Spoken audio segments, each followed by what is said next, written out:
नमस्कार, आप देख रहे हैं जस्ट इंडिया। मैं हूं आपके साथ काजल ठाकुर। खबरों की शुरुआत करेंगे उससे पहले हेडलाइंस के प्रायोजक हैं Micron lights counts on us, group of industries, Holy Heart super speciality and trauma centre, Delhi bypass Chowk, Rohtak. Oscar super speciality hospital and trauma centre, रंश किया showroom in Rohtak and Bahadurgarh. Showroom पर आइए, टेस्ट ड्राइव ले और गाड़ी बुक कराइए।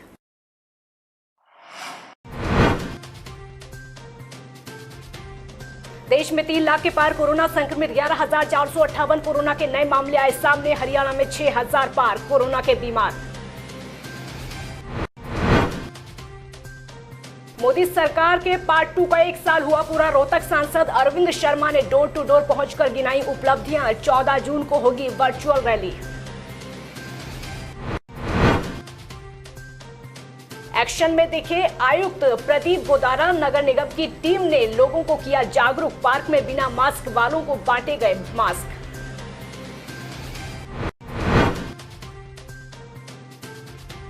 और पीटीआई शिक्षकों ने नौकरी से हटाने का किया विरोध। प्रदेश भर में सरकार के खिलाफ की जमकर नारेबाजी। आमरण अनशन की दी गई चेतावनी।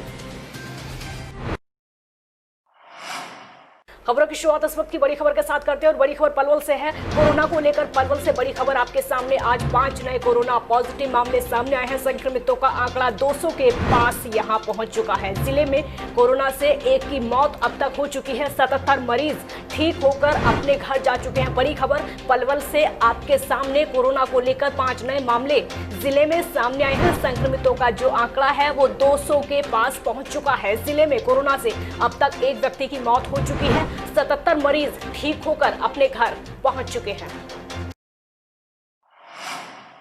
भारत में कोरोना वायरस से संक्रमित लोगों की संख्या 3 लाख को पार कर चुकी है। पिछले 24 घंटों में रिकॉर्ड 11,458 कोरोना के नए मामले सामने आए और 386 लोगों की मौत हो गई। देश में लगातार 9 दिनों से 9,500 से ज्यादा नए मामले सामने आए। स्वास्थ्य मंत्रालय के ताजा आंकड़ों के मुताबिक देश में अब तक 3,08,993 लोग कोरोना से संक्रमित हो चुके हैं। इसमें से 8,884 की मौत हो चुकी है, जबकि 1,54,000 लोग ठीक हुए हैं। वहीं हरियाणा में भी लगातार संक्रमितों के साथ साथ मौत के आंकड़े भी बढ़ते जा रहे हैं। प्रदेश में पिछले 24 घंटों में 375 नए मामले सामने आए। मोदी सरकार पार्ट 2 का 1 साल पूरा हो चुका है और ऐसे में पूरे देश में बीजेपी जनसंपर्क अभियान चलाकर सरकार की उपलब्धियां गिना रही है। इसी बीच रोहतक से बीजेपी के सांसद डॉक्टर अरविंद शर्मा ने डोर टू डोर जाकर लोगों से मोदी सरकार की उपलब्धियां बताई।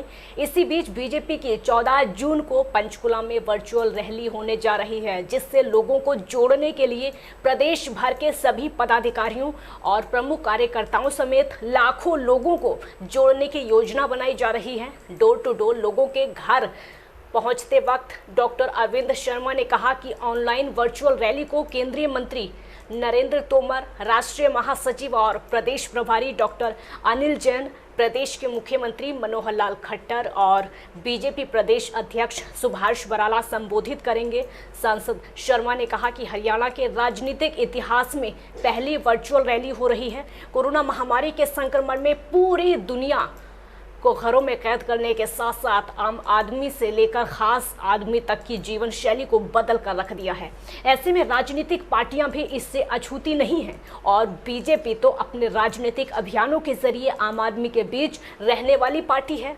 ऐसे समय में बीजेपी ने लोगों की सुरक्षा को ध्यान में रखते हुए केंद्र की मोदी सरकार द्वारा 1 साल में की गई महत्वपूर्ण उपलब्धियों और जनहितैषी योजनाओं को जनता तक पहुंचाने के लिए वर्चुअल रैली करने का निर्णय लिया है। सांसद अरविंद शर्मा ने कहा कि बीजेपी की 14 जून यानी रविवार को आपको ये बता दें कि सेक्टर 16 स्थित अग्रवाल भवन पंचकुला से संचालित होने वाली वर्चुअल रैली में प्रदेश के सभी मंत्री, सांसद, विधायक, पूर्व मंत्री, पूर्व विधायक और प्रदेश, जिला, साथ में मंडल स्तर के सभी पदाधिकारी और प्रमुख कार्यकर्ताओं समेत लाखों लोगों को जोड़ने की योजना है। ये अपने आप में इतिहास रचने वाली पहली वर्चुअल रैली होगी। इस कोरोना काल में नगर निगम की टीम लगातार एक्शन में दिखाई दे रही है और लोगों को जागरूक भी किया जा रहा है। रोहतक में आज नगर निगम आयुक्त प्रदीप गोदारा के निर्देशानुसार एलओ सुरेंद्र गोयल के नेतृत्व में नगर निगम की टीम ने शहर के कई पार्कों का दौरा किया क्योंकि आज भी काफ़ी संख्या में बिना मास्क के लोग घूमते हुए नजर आए। इस दौरान पुरानी ITI इलाके में जिन लोगों ने मास्क नहीं पहने थे उनको मास्क बांटे गए, साथ ही कुछ लोगों को मास्क पहनने के लिए जागरूक किया गया और सड़क पर भी साइकिल स्कूटर वालों को रुकवाकर मास्क लगाने के लिए नगर निगम की टीम ने जागरूक किया। टोहाना में हिसार रोड पर टाउन पार्क में वन विभाग की फॉरेस्ट भर्ती का परिणाम पिछले लगभग 5 सालों से जारी ना होने से खफा युवा इकट्ठे हुए। उन्होंने एक बैठक करके इस मामले में विरोध जताया, साथ ही प्रदेश में मुख्यमंत्री से गुहार लगाई कि इस भर्ती का अंतिम परिणाम घोषित करें, क्योंकि इस भर्ती से उनका भविष्य जुड़ा हुआ है। इस भर्ती की तमाम प्रक्रिया में शामिल हो रहे इन युवाओं का कहना है कि वो लंबे समय से अपनी इस परेशानी को लेकर विभाग के चक्कर लगा रहे हैं। उन्हें आश्वासन तो मिलता है लेकिन अंतिम परिणाम घोषित नहीं हो रहा। इस भर्ती का विज्ञापन निकले लगभग 5 साल हो चुके हैं, लेकिन आज तक कोई समाधान नहीं हुआ, कोई परिणाम उनके सामने नहीं आया। साल हो गए हमने फॉरेस्टर का एग्जाम दिया था 2015 में, लेकिन अभी तक सरकार ने कोई भी सख्त कदम नहीं उठाया। हमारा फाइनल रिजल्ट रुका हुआ है और इसके वजह से हम बेरोजगार हैं। लेकिन सरकार ये कहती है, मनोहर खट्टर ने कहा था जी अभी कि जो जिन भर्ती वेस्ट नहीं है वो भर्ती जल्दी जल्दी पूरी की जाएगी। अभी तक हमारा जो फाइनल रिजल्ट नहीं घोषित किया सरकार ने।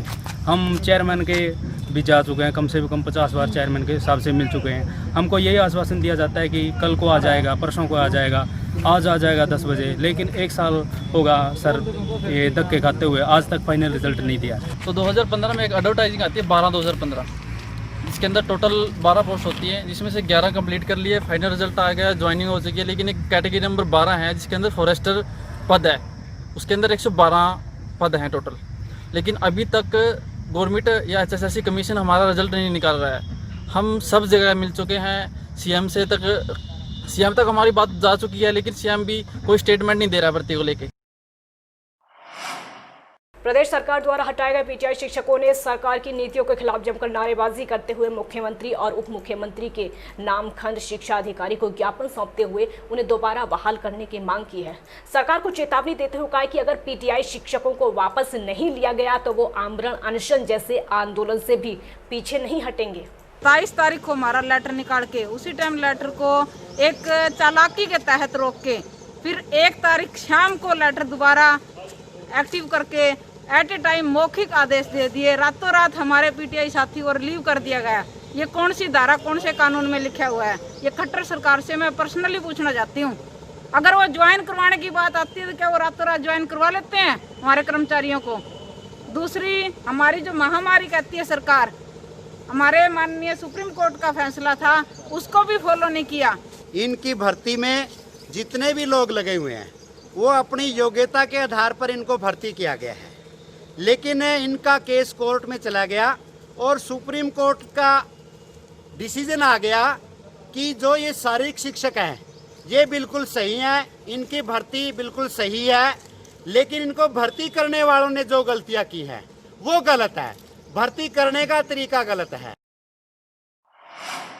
और वहीं सुप्रीम कोर्ट के निर्णय के बाद नौकरी से निकाले गए PTI शिक्षकों ने सरकार के प्रति आज गुस्सा जाहिर किया है। हरियाणा शारीरिक शिक्षक संघर्ष समिति के बैनर तले घरोंडा में भी शिक्षकों ने खंड शिक्षा अधिकारी कार्यालय के सामने धरना देते हुए सरकार के खिलाफ जमकर नारेबाजी की।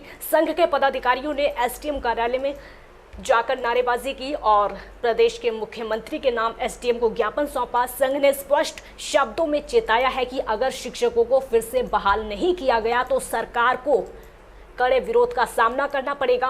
PTI शिक्षकों द्वारा किए गए किसी भी तरह के विरोध या आंदोलन की जिम्मेदार सरकार होगी। ये प्रदर्शन है कि हम 1983 PTI सर्वोच्च न्यायालय के फैसले के अनुसार हरियाणा सरकार ने बाहर निकाल दिए, लेकिन ये हरियाणा सरकार एक अंडे में 2 पेट कर रही है।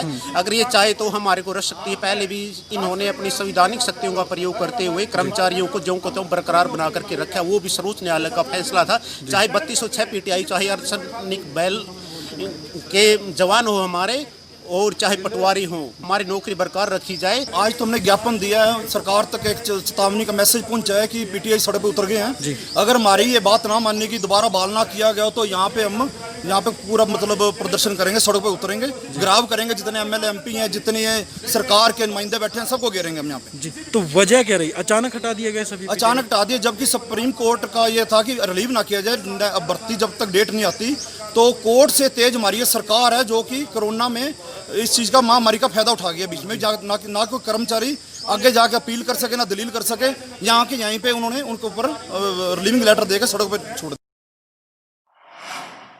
इंद्री में बिजली कर्मचारियों का विभाग के एसडीओ के खिलाफ चल रहा धरना प्रदर्शन विधायक रामकुमार कश्यप के समझाने से खत्म हो गया। आपको बता दें कि धरना पिछले तकरीबन 12 दिनों से चल रहा था, लेकिन जब इंद्री के विधायक रामकुमार कश्यप को पता चला तो वो सीधे बिजली घर पहुंच गए और कर्मचारियों के साथ साथ एसडीओ से भी बातचीत करके मामले का निपटारा कर दिया। इस मौके पर हुई बातचीत में विधायक रामकुमार कश्यप ने कर्मचारियों को भरोसा दिलाया कि उनकी समस्याओं को जल्द ही दूर कर दिया जाएगा और जो भी बड़ी मांग होगी उसे बिजली मंत्री से मिलकर हल किया जाएगा। इनकी समस्याओं को सुनने के लिए मैंने इन्हें बुलाया था और कुछ छोटी समस्याएं भी हैं, कुछ ऐसी समस्याएं भी जिनमें समय लग सकता है, जो हम समय पर मौके पर जो समाधान कर सकते हैं हम करेंगे इनका। और जैसे जैसे जिन समस्याओं में ज़्यादा समय लगेगा उनको प्रोसीजर हम चालू कर देते हैं।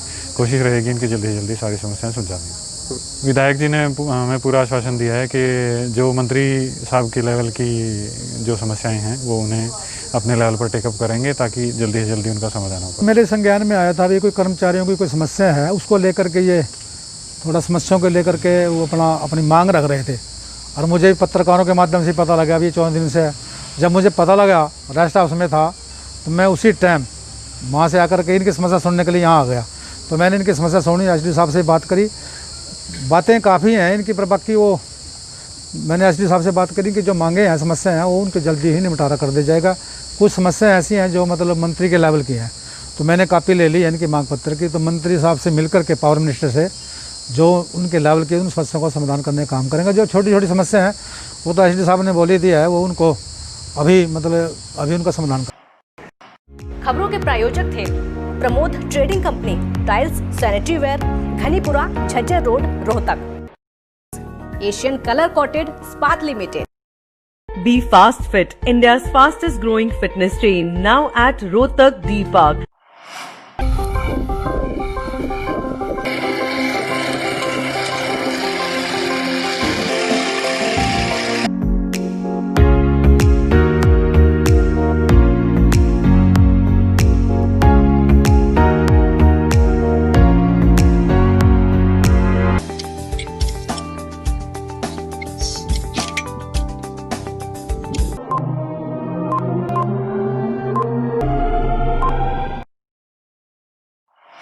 Holy Heart Super Speciality and Trauma Center. Modern healthcare facilities include cardiology and cardiothoracic surgeries, joint replacements, post-injury and trauma surgeries, orthopedic, laparoscopic and bariatric surgery, pulmonology, general medicine, gynecology, radiology, gastroenterology, nephrology. For more details, please contact Delhi Bypass Chowk, Vininagar, Rohtak. Our helpline 930-6722-176.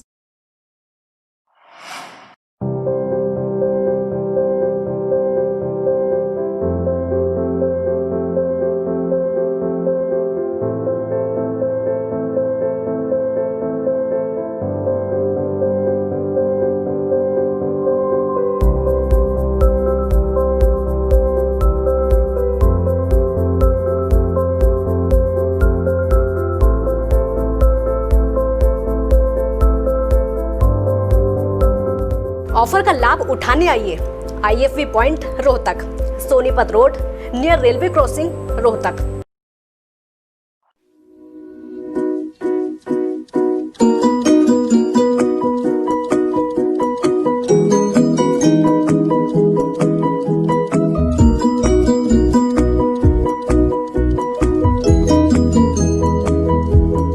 मेडिफिल international 7 Sheetal complex, Subhash Nagar, Rohtak.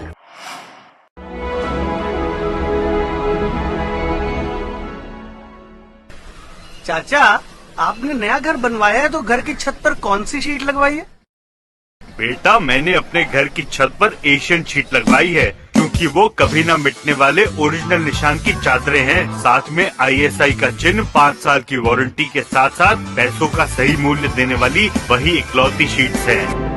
क्योंकि नाम नहीं, पहचान जरूरी है। खबरों में फिलहाल इतना ही। देखते रहिए जस्ट इंडिया। नमस्कार।